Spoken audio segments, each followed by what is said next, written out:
Well, just to remind you, early this morning, President Putin went on state television to announce the start of his operation, and he had a chilling warning for the international community.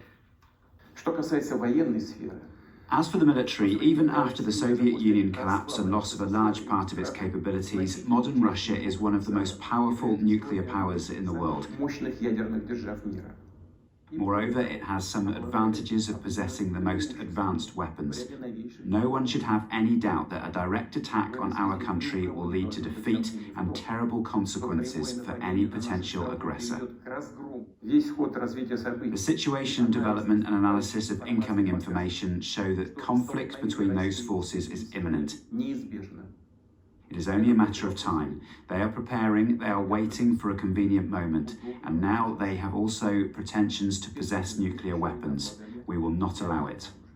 Russia cannot feel safe, develop and exist with a constant threat emanating from the territory of modern Ukraine.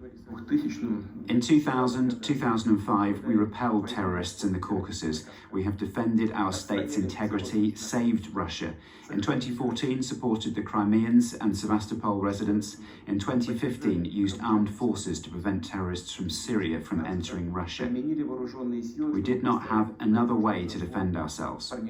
The same is going on now. We have not been left any other choice but to defend Russia, and our people expect it today.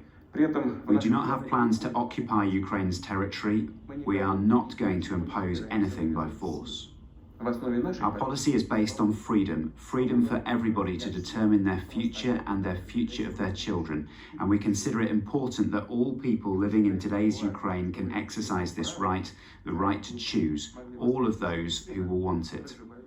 Our actions mean self-defense against threats and to prevent even larger trouble than the current ones. No matter how tough it gets, I ask you to understand and call for cooperation to turn this tragic page as soon as possible and move on together. Do not allow anybody to interfere with our business, our relations, but build them independently, creating conditions to overcome all the challenges. And despite the existence of the state borders, strengthen us inside as an integral whole. I have to also address the Ukrainian military. Dear comrades, your fathers, granddads, great-granddads fought against Nazis, defending our common motherland, not for today's neo-Nazis to take the power in Kiev.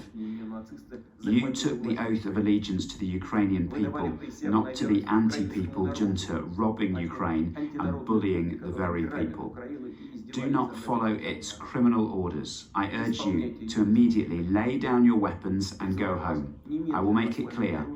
All servicemen of the Ukrainian army who fulfill this demand will be able to freely leave the combat zone and return to their families. I insist that all responsibility for bloodshed will be on the conscience of the ruling regime in Ukraine. And now some very, very important words for those who could be tempted to interfere from outside. Whoever tries to hinder us, and even more so to create threats to our country, to our people, should know that Russia's response will be immediate, and it will lead to such consequences that you have never encountered in your history. We are ready for any development of events. All the necessary decisions have been made in this regard. I hope that I will be heard.